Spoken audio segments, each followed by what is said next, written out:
What's up? It's Susie from Hey Grill Hey, and I'm here with Kingsford and Char Griller to bring you Barbecue 101.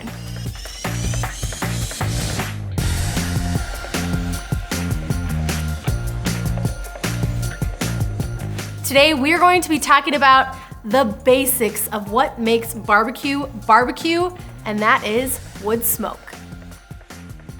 First, you want to start out with good quality charcoal like Kingsford Original. These briquettes really give you a base of heat to build that smoky flavor into your food. In addition to the heat provided by your charcoal, you're going to be adding in real hardwood, and it comes in several different forms. You're gonna see wood chips. These provide a really strong burst of smoky flavor. It's great if you need to add quick smoke to something that you're cooking at higher temperatures.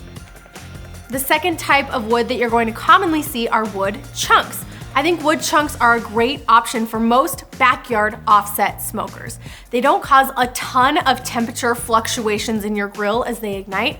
They give you a nice, clean burn, great smoke flavor, and you don't have to add them as frequently as you do chips.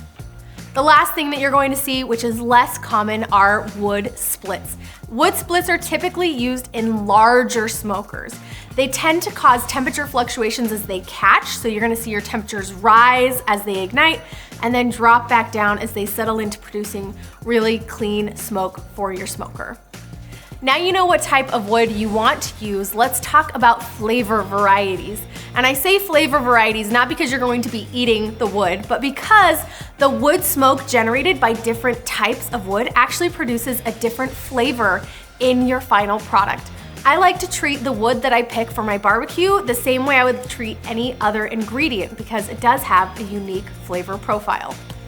Fruit woods tend to pull a little bit lighter and sweeter, things like apples and cherries. I keep those for pork, for seafood. That light color is really a fantastic addition, and it doesn't overwhelm the meat itself. A heavier, more hardy traditional wood would be hickory or oak. Those are great for things like briskets or bigger cuts that can really handle quite a bit of smoke flavor. The last variety, which is common in certain regions of the United States, is mesquite.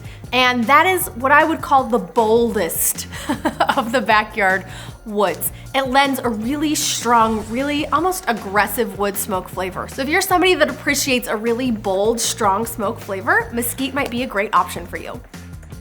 I also like to have a lot of fun with the wood that I'm using in my backyard, and I'll actually mix different flavors together.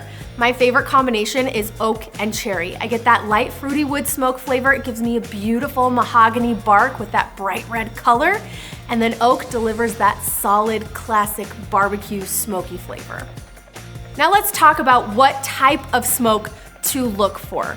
You've probably heard the term thin blue smoke. And that's what happens when your wood has reached this peak point of combustion. It's not in the beginning phases where it's igniting and it hasn't fully extinguished, but it's this sweet spot in the middle where your wood is burning clean and it is releasing just thin, wispy wafts of smoke that when you look at them against the horizon, it really is this light blue, almost silvery color. That's exactly the type of smoke that you want when you're cooking barbecue. It's gonna deliver the cleanest flavor, a nice light wood smoke, and it's not gonna be too heavy.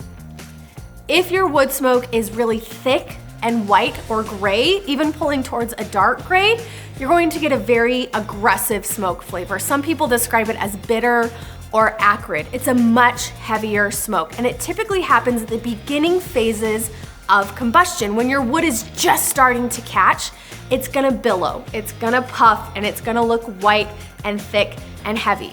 Wait until that dies down, your wood is fully ignited, and then put your meat on the smoker. You'll get that beautiful, clean smoke flavor that you're looking for. One last note about smoke.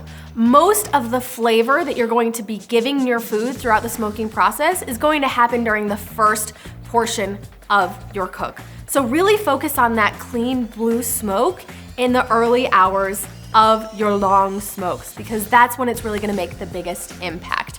You reach a certain point throughout the cooking process where you're not really adding additional smoke flavor. So at that point, you can transition to focusing more on maintaining the temperatures, maintaining your fire, checking the internal temperature of your food, and making sure that your cook is progressing the way that you want it to. One of my favorite parts of my personal barbecue journey has been the process of learning what types of wood smoke that I like to use, what types of wood work best in what types of smokers. It's all kind of this game of experiment, take notes, learn from the previous cook, and apply it to the next one. That is totally true with the type of wood that you're using, the flavors of wood that you like. Experiment. There are so many awesome types of wood available that you can order online or find in your local hardware store. You have no excuse. Grab something new, cook something different, try a flavor that you haven't tried before, and you'll be busting out pro level barbecue in your very own backyard in no time.